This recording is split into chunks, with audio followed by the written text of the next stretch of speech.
नमस्कार दर्शक बंधु आपण मानक मो चैनल को स्वागत।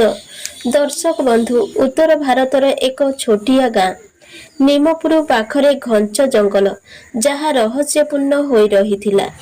सेही जंगल पाखरे गोटिए भंगा कुड़िया सेथिरे जणे विधवा स्त्री ता ना हेउछि चंपा से रहुथिला।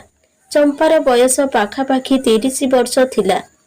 ता स्वामी गोटिए वर्ष पूर्वरु एक गंभीर बेमारे चली जाइथिले।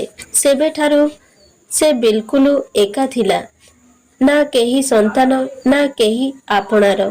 से जंगलरू काठ एकाठी करी गाँ रे सिलेई करी एमिति सेमिति निजर गुजराण मेंटाउथिला। चंपा देखिबाकू बहुत सुंदर, किंतु ता आखिरे सबुबेले गंभीर दुख थिला। गाँर लोके ता सुंदर चेहरा पाई चर्चा करुथिले, किंतु तार एकाकी एकाकी कतार मध्य मजाक उड़ाउथिले। केते थर तो ता उपरे मिथ्या आरोप भी लगाई थांती, किंतु चंपा केबे भी काहारिकू जवाब दिए नहीं। से निजर दुख को चुपचाप सहिबार अभ्यास रे पड़ी जाइथिला। गोटे दिन जंगलरू काठ काटुथिला। सेतिकी बेले जंगल भितरे गोटिए कुकुर बाहरी आसिला। कुकुर रंग पूरा कला थिला, शरीर मोटा एवं लंबा थिला, किंतु ता आखिरे गभीर शांत थिला।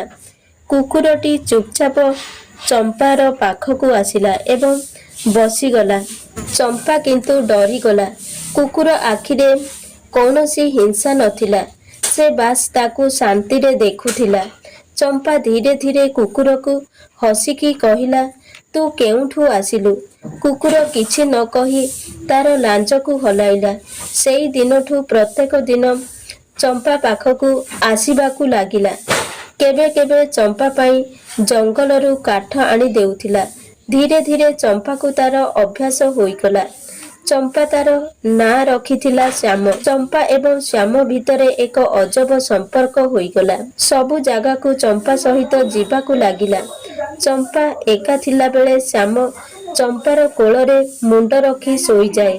जेतेबेले चंपा मन दुखरे बसी थाए, श्याम ता पाई केबे केबे पत्र आने तो केबे केबे फूल आनी ता पाखरे रखी दिए, जेमिति से जानी पारुथिला कि चंपा को केतेबेले कौन दरकार। गोटे दिन जोर रे वर्षा होइथिला। से भंगा घरू पानी मध्य बहुथिला। वर्षा को ठंडा पवन आसुथिला। ठीक सही समय रे कबाट को रामपुड़ीबार शब्द आसिला। चंपा कबाट खोलिला तो श्याम बाहरे ठिया होइथिला। चंपा श्याम को भीतर को नहीं टावल रे ताकू पोछिबाकू लागिला। प्रथम थर निज पाखरे ताकू सुआई देला। सेही राति परठारु चंपा को किछि अजब अनुभव लागिला। किछि सप्ताह परे तार देह बिगिड़िबाकू लागिला। दिने दिने ताकू थका लागुथिला। पेटरे एक अजब भारी भारी लागिला। सेतेबेले से गाँर एक डाक्तर पाखकू गला। डाक्तर किछि समय देखिकी कहिले, झियो तू माँ हेबाकू जाउछु। चंपा एकथा सुनी स्तब्ध होइगला। चंपा थरी थरी कहिला, एमिति केमिति होई पारिबो? मोर केही नाहंती। डाक्तर चंपार आखि की देखी कहिले, मु किछि मिछ कहुनी। पिला तो गर्भरे बढ़ुची। गाँ रे एकथा निया परी व्यापीगला। लोक माने ची छाकर करिबाकू लागिले। पंचायत बसिला।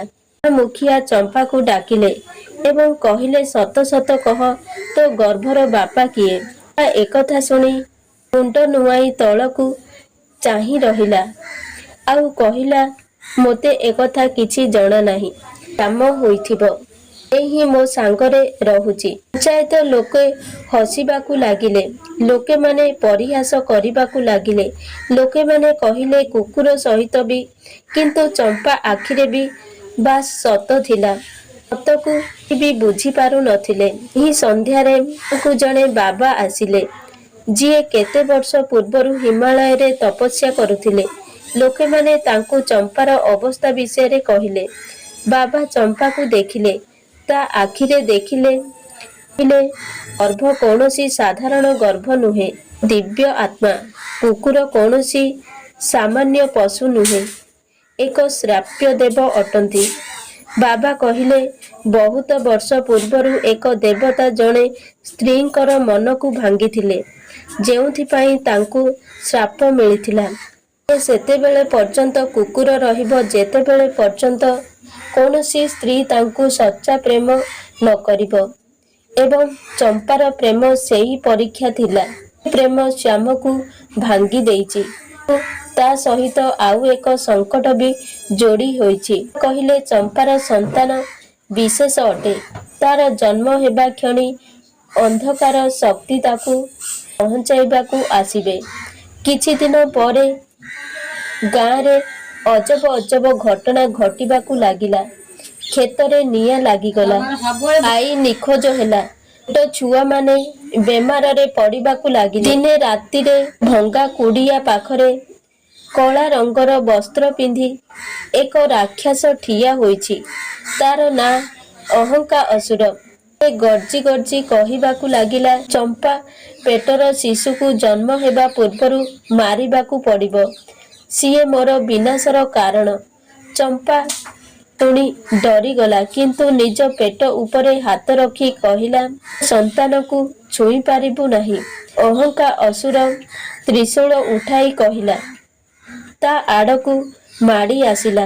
ସେହି ସମୟରେ ଶ୍ୟାମ ଗର୍ଜନ କରି ଦୌଡ଼ି ଆସିଲା।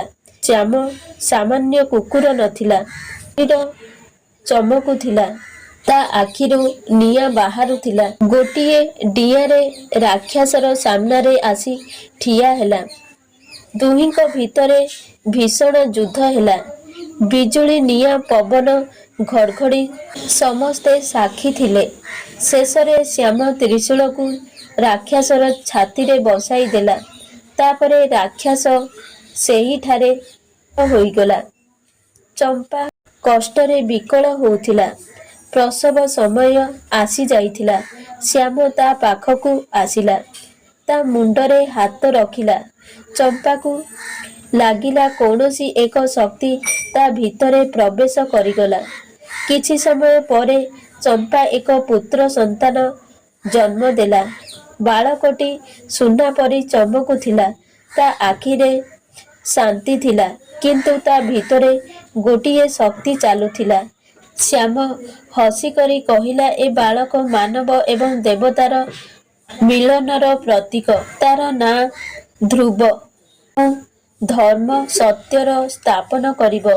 ଚମ୍ପା ଆଖିର ଲୁହ ବୋହିବାକୁ ଲାଗିଲା। ଶ୍ୟାମ ଆଡ଼କୁ ଦେଖିଲା ଆଉ କହିଲା, ତୁ ଏବେ ମୋତେ ଛାଡ଼ି ଯାଆନି। ଶ୍ୟାମ କହିଲା, ଯେବେ ଏ ବାଳକକୁ ମୋର ଆବଶ୍ୟକ ହେବ ମୁଁ ଫେରିବି। ମୁଁ ତୋ ବିଶ୍ୱାସର ଉତ୍ତର। ଏହା କହି ଶ୍ୟାମ ଏକ ଦିବ୍ୟ ଶକ୍ତି ମିଶିଗଲା ଏବଂ ଆକାଶ ଆଡ଼କୁ ଡେଇଁଗଲା। ଗାଁ ଲୋକଙ୍କ ଭାବନା ବଦଳି ଯାଇଥିଲା। ଯିଏ ଚମ୍ପାକୁ ପରିହାସ କରୁଥିଲେ, ଏବେ ତାକୁ ଦେବୀ ବୋଲି କହୁଥିଲେ। ଚମ୍ପା ଧ୍ରୁବଦେବ ଲାଳନ ପାଳନ ଆନନ୍ଦର ସହିତ କଲା।